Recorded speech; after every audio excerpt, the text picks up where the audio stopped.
Happy Akoma Akoma. Day. It's day 3. And if you're still here, you're one of the few that do. This is the day that separates the commercialized Valentine's Day people and saying, oh, I just got to celebrate something because the rest of the country and the Western world is. Or it separates you from that group.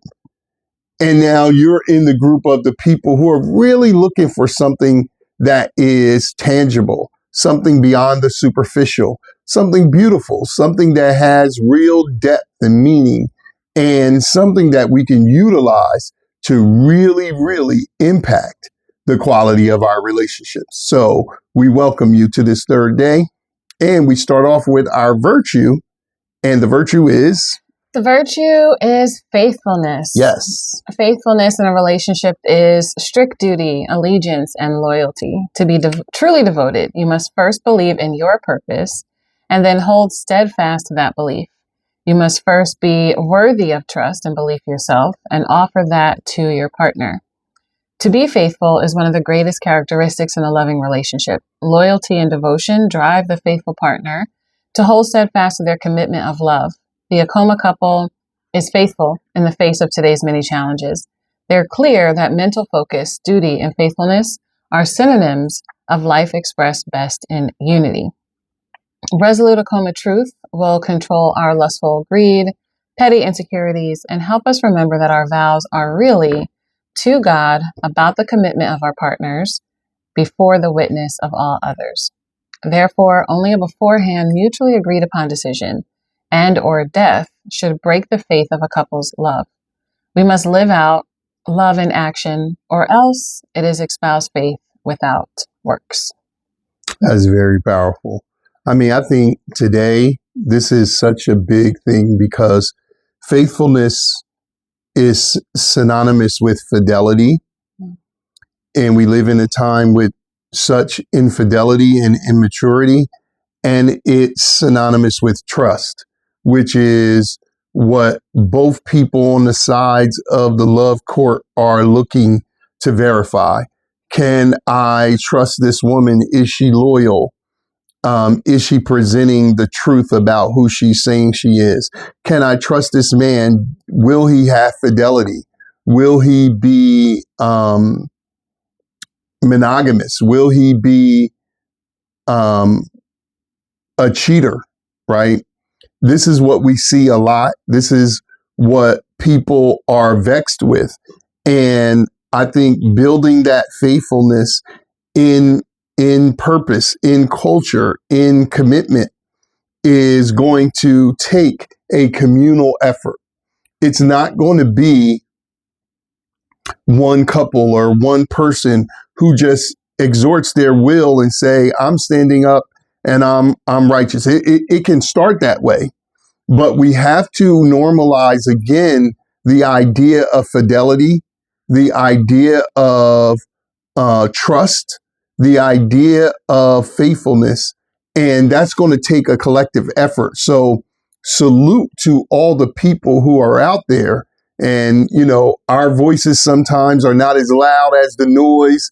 Our enemies allow some of the gender war stuff to proliferate because the bottom line is they are the architects of the gender war. It's not natural for us to be at war as Black men and women, but it has happened because of the divisive, initiatives of people who don't want to see us unified. And it's been going on at a fever pitch now for the last 4 or 5 generations. So young people of today just believe this is how we are. But this is unfortunately a normality that we see that is certainly not natural. So we have to embody faithfulness. And this is an introduction to how to do that. Once we are able to do that, we kind of then begin to change.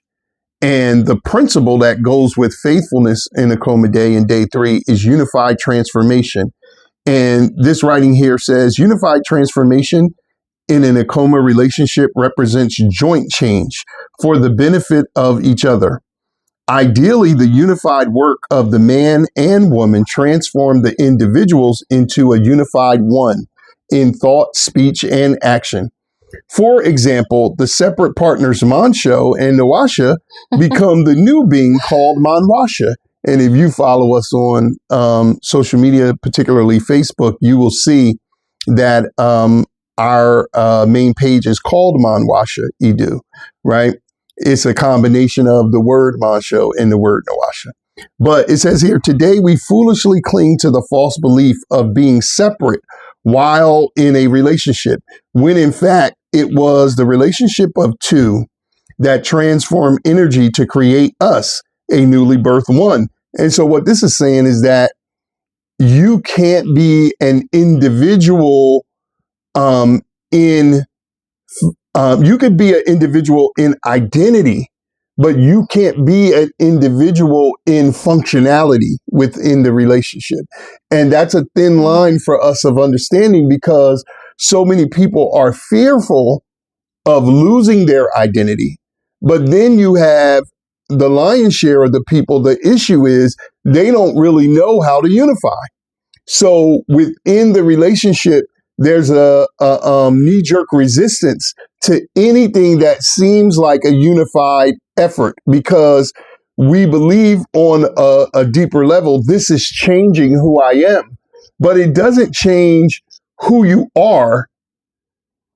It often changes what you're doing and not doing. And it's hard for people to discern the difference. So this finishes by saying, transformation is a type of growth that reflects a quantum leap change into a whole new being, like a caterpillar changing into a butterfly. The difference between the crawling view and the view from the sky parallels the difference between a purposeless union and an Akoma relationship. So that's important, because we can be, people say all the time, well, I can do bad all by myself. Well, actually, being all by yourself is doing bad. And when you unify with somebody, your core essence doesn't change, but you are going to go through a transformation. But the transformation is symbolic of the caterpillar that's traveling close to the ground. And yeah, they're grounded and they may have some security in that. But if you parallel that with the beautiful butterfly that can move at terrific speeds and change in all directions and have a greater view, that's a emblematic idea that transformation represents. And I think we forget that the purpose of a relationship is for us to perfect our character. Right. So when it comes to identity, we're sometimes holding on to an identity that is false in a sense, or it is incomplete. And I think especially in the United States of America, we have a very independent political culture, a very independent national culture. Right. So the idea of coming together is sometimes frightening, even though I think it's instinct to want to come together. Right. So that idea of, as you said, operating independently is where the challenge is. You are definitely a sovereign being by yourself. Right.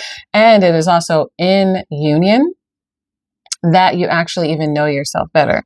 So there is the challenge, right? There's the conundrum, is that in order for you to see your strengths, your talents, and the things that actually make you special and unique, you actually need to be around another person, be with another person.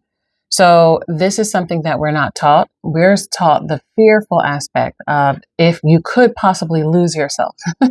You can't really lose yourself. You can give parts of yourself away, or you can choose, not to access parts of yourself or not to develop parts of yourself. You're not going to lose yourself by someone else's taking, right? We do have the agency to maintain ourselves. At the same time, it's important for us to be around other people, right? This is fundamental in Black culture, is that There is a unified version of culture and community, and that it does not take from the individual. It actually highlights and celebrates the individual in the community. Yeah, absolutely. That's an excellent point. it's the community that most transforms us. So, in the book here, we start with, for transformation, exercise 6, which is the word purge, one of our favorite You'll see some exercises. Word purges in this 7 days. And we will definitely be putting in a few a day, because it's really important that we align our thought, speech, and action. And sometimes in the absence of the correct models, we don't know how to mentally approach a thing. And we all often don't know what to do. But the one place we can start is by changing some of the things we say. And, this is a point of contention in a lot of relationships, because people say, oh, I spoke like this, or I always speak like this. Now my partner wants me to change, or now my partner gets offended because I say this, or, this is the way I speak. And I say the same way we code switch for these people that we work with a lot of times, we have to be able to code switch, if we're a man, the way we're speaking to women. If we're a woman, the way we're speaking to men, the same way we would be as adults when we're speaking to children or elders. We code switch, not out of being phony or not being authentic, but to deliver the message in a way that the audience will receive it best. So there's many things that you can't say to a child, and there's many things that you shouldn't say to an esteemed elder. However, you can be honest and say everything. You just can't say it any kind of way. Well, that is especially true in your intimate partnership, because your partner is not you.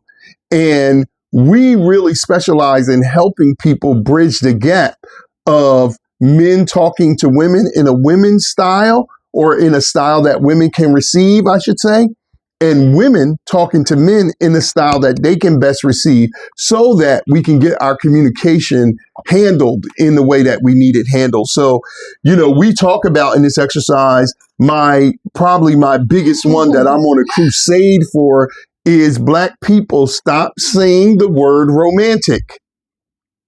There are hundreds of words that express intimate love in a way. You can just say something is loving. It's beautiful and it's loving. It doesn't have to be romantic, because when you exalt Rome, you're exalting the bloody, murderous history that goes between Rome and Africa, our mother continent. It would be the equivalent of Hasidic Jews saying that something is Nazi-itic, or, any people being oppressed by their oppressor, then using their oppressor's name to be the symbol of love. It's insanity. But again, we're being conditioned through TV. We're being conditioned through music and artistry and materialism. And that conditioning comes through our beautiful artists and athletes that we love, be they actors, singers, whatever. Now it's even all of these social influencers that we aspire to be like. And so now we're being led astray into a speech pattern that really doesn't represent what we want, because ultimately romantic love is historically rapacious. It is possessive. It is it has a irrational bloodlust to it. And you don't have to take my word for it. Do the research. It's out there. A simple Google search will send you down a rabbit hole, and you could see people of all ethnicities talking about the origin of this word. So we have to reflect something that's more Meritic, Akomic, loving, Upendic, Zumunye, something that represents Black people saying, when I'm saying I'm expressing my love to you, I'm not putting some white people in between us. I'm saying that you And what you represent to me and what you are doing is emblematic and symbolic of our people at their best. And of course, you have to do some research on that to just even know some of this stuff, because naturally we're not taught this in the schools of our oppressors. So exercise 7 here is the internal and external transformation. So we talk about a body cleanse. There's a recipe for an Akoma detox drink, an external body cleanse, and how you can go about that in your home and on your body. So get into 6, 7, and 8, or exercise 6 and 7 on unified transformation, because we changing, we going to change. As we go through the cycles of life and love, we are going to change. Change is constant.